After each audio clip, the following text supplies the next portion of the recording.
Child, listen. I know I said last week what self-respecting grown person home and Friday night at 8 o'clock watching TV. But child, I guess my ain't no man having an ass. Cause bitch, I sure sat down on this sofa and got me an eye full of these damn medicine wives. My ass is laid like the prom, bitch. Was the bomb, bitch. Did y'all get into this Friday night at 8 o'clock? Lonely ain't got no man episode of Medicine Wise. Child, believe it or not, this episode was jam-packed and it was actually very entertaining. So much so that like 30 minutes through the episode, it felt like an hour-long episode because we covered so much material. And I looked down at my phone and realized we had 30 more minutes to go. I was excited.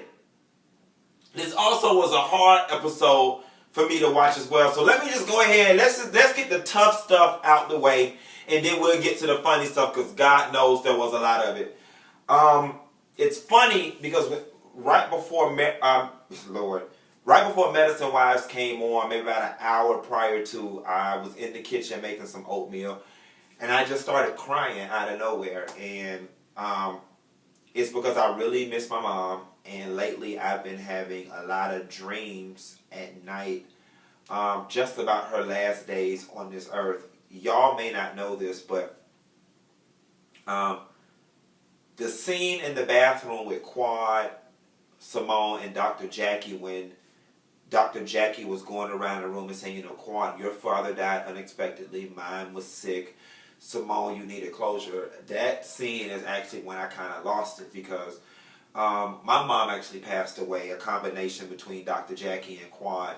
Yes, I knew my mother, had been diagnosed with cancer at some point, but, she had went through chemo and all was well, and the last 2 years of her life, she would go to the doctor occasionally for this and for that. So she was telling me, and I was living in Atlanta under the impression that everything was okay, and long story short, the day before Thanksgiving, I get a phone call from my aunt that says, they've just moved your mom to hospice.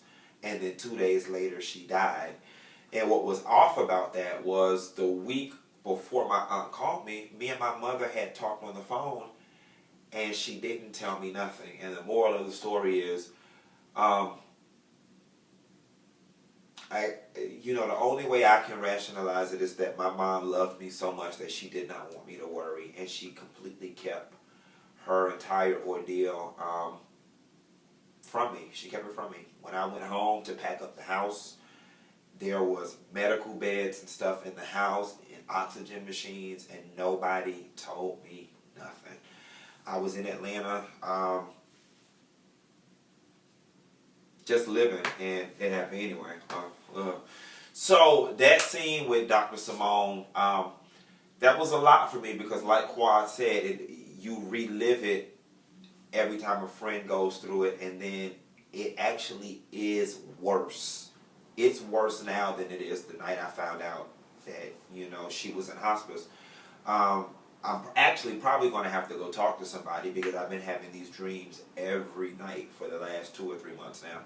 And it's kind of getting tough to manage, and I miss her a lot. So that was a deep scene. Shouts out to Quad, Dr. Simone, and Jackie. I know what you're going through. I know it's a lot of y'all out there that know what she's going through, and that was tough.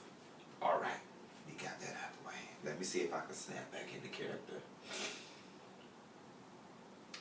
Girl, did y'all get into heavenly goddamn reads on this episode of Medicine Wise? Heavenly, your mouth is going to get you in trouble, but let's just go in order of how things happen. Dr. Jackie, baby, I know you got a whole lot of money in the bank because you damn sure ain't got nothing in that house. No, God, Dr. Jackie. Girl, you on TV, baby. You on Bravo. You on the channel with the Real Housewives of Atlanta, baby. You supposed to go buy you 900,000 square feet, 4 houses to join, honey. Baby, you was supposed to sublease Toya house, honey. You got you a whole real starter family home. But that's all right, though, Jackie. We know you got something in the works. Jackie finna open up a chain of abortion clinics. We know that's where your money going. Happy housewarming, Dr. Jackie. Lord have mercy. Curtis should have just let you get your condo, baby. At least for Child, at least if you was going to get something small and quaint, it could have been on the 26th floor overlooking Peachtree. Okay.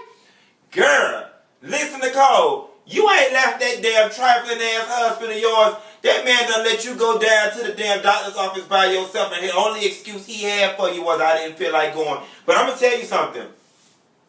One thing about that Darren, he gave your ass the Dineva answer because I'm real straightforward like that. Me and a friend just started back talking after 3 months because he had a function and I didn't go. When I talked to that bitch, I told him the reason why I didn't go is because I honestly didn't feel like coming. Whether you was having it or not or needed support, that was here nor there. When I woke up and it was time to put my clothes on, I did not feel like coming, so I did not come. And I figured it was in the best interest of your function that I did not come because I was going to have an attitude and bring down the morale of your party. And I don't think you wanted that. Okay. So I stayed my black ass home because I'm a firm believer that people do not deserve my attitude. All this attitude I got to give. Lord. Toya and Eugene.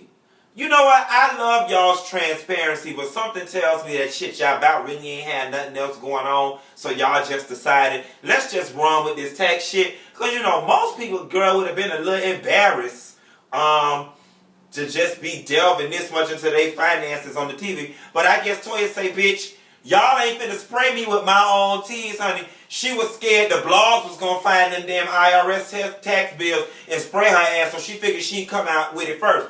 But newsflash, bitch. Don't enough people watch Married to Madison for the bloggers to care. They damn sure don't care about you and Eugene fat ass enough to be digging up y'all taxes. Trust me. Oh, God. But this prom was, girl, y'all should have just went to STK and got something to eat because it looked like Quad and the girls did real good with the decorations and they did real good with the budget, but somebody dropped the ball on the guest list. It was the ladies, they husbands, the DJ and the service staff. That party was so bald-headed, Rogaine couldn't help her. Okay, like there was no crowd participation, there was no capacity, there was no audience. You know, that party would have been cute for a little yang around the house. But at the point in which you rented out a facility that holds 500 people, can we at least get 250 in the room?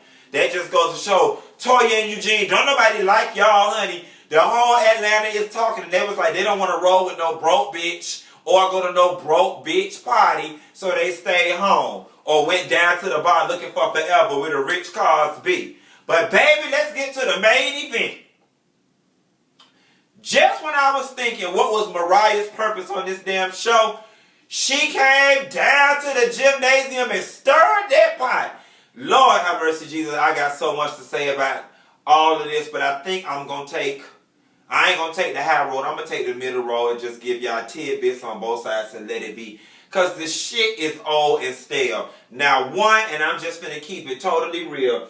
Mariah, your ass is utterly delusional and you full of shit, okay? You did do something to Quad, bitch. You did a little something now. You around here trying to paint the whole situation a whole nother way and see it out of some loosely colored lens. Because I know it ain't nothing but your mama getting in your ear, gassing you up about this bullshit. We done already went over this. Now, did Quad use you? I don't know.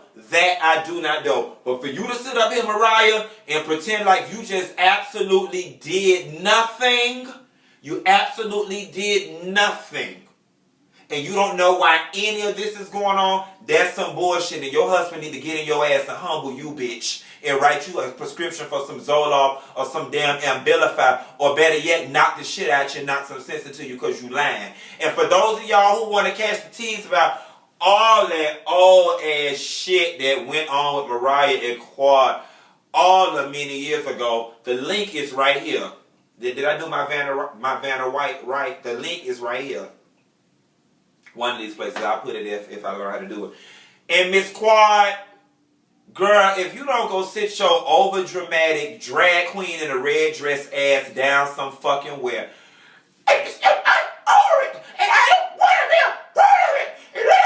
Girl, shut the hell up, okay?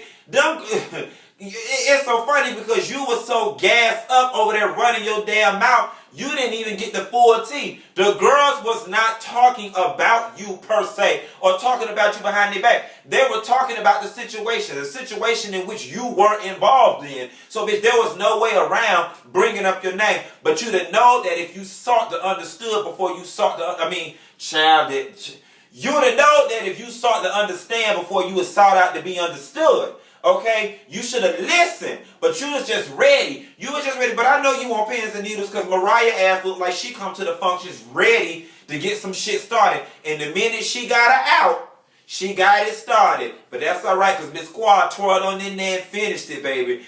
Lord, the messy medicine wives and Toya, you look like you was ready to get it started too because you would think that you would have had the Dr. Jackie approach with it being your party. I thought you was going to put Mariah out or put Simone out. Girl, you was in there stirring the hell out of that pot. Shit, I guess you ain't got no food and no pot in your broke ass house to stir, so you stirring that borrow pot down in that gymnasium. Get it, girl, and when it's got, get some more. But this is all I have. I ain't got no more. So I'm finna holler at y'all later. I got a headache, so I don't know if I'm going down to the bar tonight, but we'll see. What self-respecting grown person is home on a Friday night? I guess the one with no man and no life.